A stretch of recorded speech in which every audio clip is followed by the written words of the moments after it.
Good morning, my friends. Today we'll be reading a story called Friends from the Other Side by Gloria Anzaldúa and pictures by Consuelo Mendez. Now, our purpose for reading this book today is to become culturally aware of the other cultures and ethnicities there are. And today we'll be talking about Mexican Americans and Mexican immigrants. And so we're also reading to help our reading skills and to become better readers and to also help our comprehension. So that means throughout the story I'll be asking you questions. Alright, so my first question is, what do you think the story is going to be about? Based on our title, Friends from the Other Side, and the pictures we see on the cover. Okay, might talk about friendship. Good job. Anything else? Okay, so we already know we'll be talking about Mexican Americans today, so this girl might be Mexican American. Good job. Alright, so let's see if our predictions are true. Friends from the Other Side.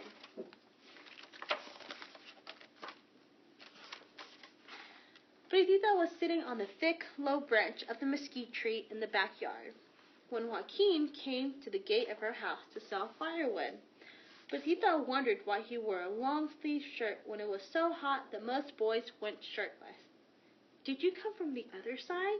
You know, from Mexico?" Fredita asked, having noticed that his Spanish was different from hers. "Yes," answered Joaquin, keeping his head down, a chunk of limp, blue-black hair falling over his forehead and his face. His skinny fingers kept pulling his sleeves over his wrists. When he bent to lift up the cord of wood, Fredita noticed the large boils on his forearms. She realized that he was ashamed of the sores. She thought about the herb woman and her healing powers, but before she could say a word, Joaquin hurried away with his head down.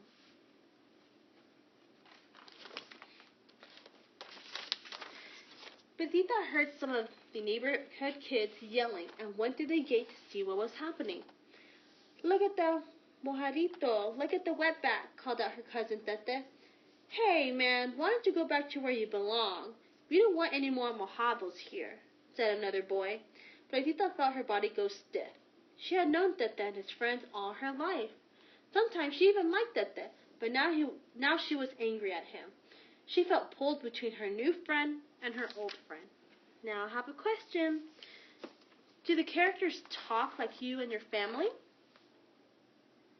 Maybe they're Spanish, maybe how they use Spanish and English as they talk. Yeah, sometimes it's kind of common with Mexican American families. They might go between speaking Spanish and speaking English. Good job. Now let's go back to this one sentence. "Hey man, why don't you go back to where you belong? We don't want any more mojados here," said another boy. Have you heard this? Maybe something similar to this? Maybe in your family or on the news? Yeah, this actually happens in real life. Mexicans coming over to America, it still happens, and some people just don't like it, and some people say stuff like that. But is it okay to say stuff like that? No, and that's why we are learning today to become culturally aware that that's just not okay. When one of the boys bent and picked up a rock, Fredita ran in front of Joaquin. "What's the matter with you guys? How brave you are, a bunch of machos against one small boy. You should be ashamed of yourselves." "What's it to you? Who asked you to butt in, Fredita?" said Tete. "Shoot, Tete, let's go," said another, pulling his arm. The boys walked away, taking their time, acting as though they had chosen to leave. Fredita and Joaquin stood looking at each other. "They won't be bothering you anymore," said Fredita. "I really appreciate your help," Joaquin said, bowing slightly from the waist and sounding very grown up. "Thanks a lot." Then looking into Fredita's eyes, he said, "I was scared." Fredita stared at her foot, making circles in the dirt. "I know," she said. "Come on, I'll walk you home." They came to a tumble-down shack with one wall missing. In place of the wall was a water-streaked tarp. "Mama," Joaquin called out, "we have a visitor." Come in," said a small woman with a tired face and damp hair. She lifted the edge of the canvas to let them in. Would you like something to eat? No, thank you, said Perdita, sitting on a straw mat that covered a dirt floor. She saw pride in their faces and knew that they would offer guests the last of their food and go hungry rather than be bad-mannered.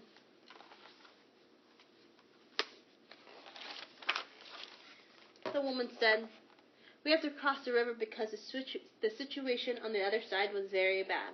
I couldn't find work, and Joaquin was in rags. It's the same on this side, said Joaquin, squatting on the dirt floor. If only we could find real work instead of the occasional odd jobs in exchange for food and old clothes. I'll tell the neighbor woman about you. Maybe they'll have some work, said Perdita.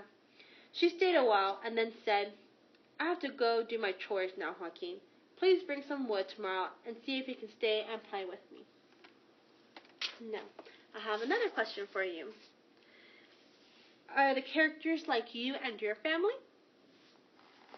By that I mean, do they welcome you in to their house and offer you food or something to drink?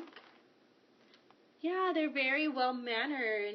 And so what do you and your family do whenever guests come over? Okay, you let them sit on your couch. Anything else? Yeah, very good job, my friend.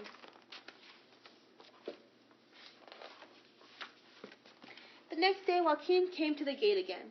Perdita asked him to give her a push on the tire swing hanging from the gnarled mesquite tree.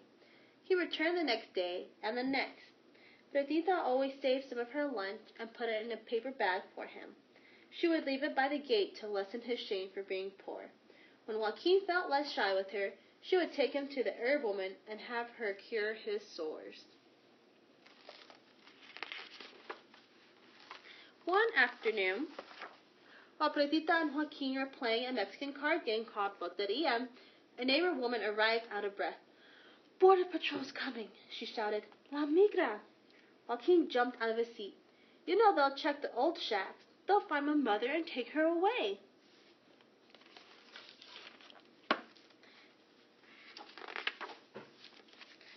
Perdita and Joaquin ran to get his mother. When they reached the shack, Perdita said, Hurry, come with me. All three of them ran into the street. Where can we hide? Asked Joaquin.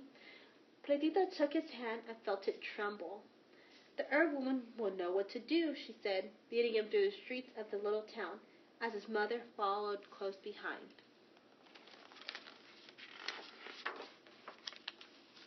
When they entered the herb woman's house, they saw that she was already drawing the curtain. Joaquin, she said, you and your mother go hide under the bed and don't make a sound.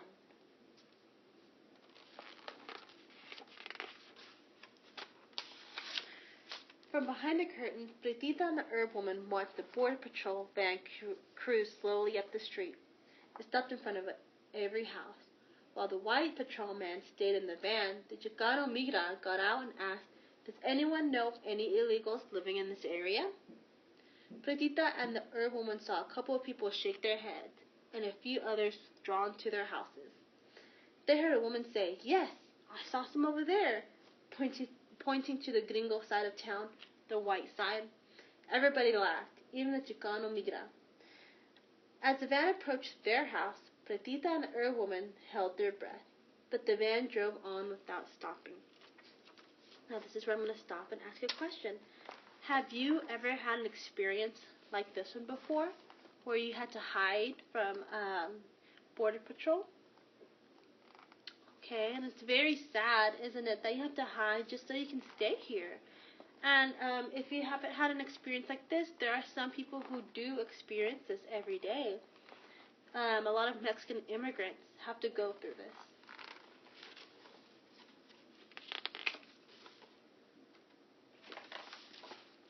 Two hours after the border patrolman had left, Perdita, Joaquin, and his mother were sitting in the herb woman's kitchen, quietly sipping peppermint tea and recovering from their fright.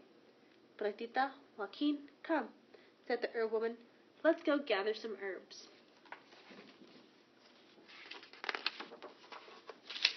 Perdita, I'm going to show you how to prepare these herbs and a paste so you can use to heal Joaquin's arms. It's time for you to learn.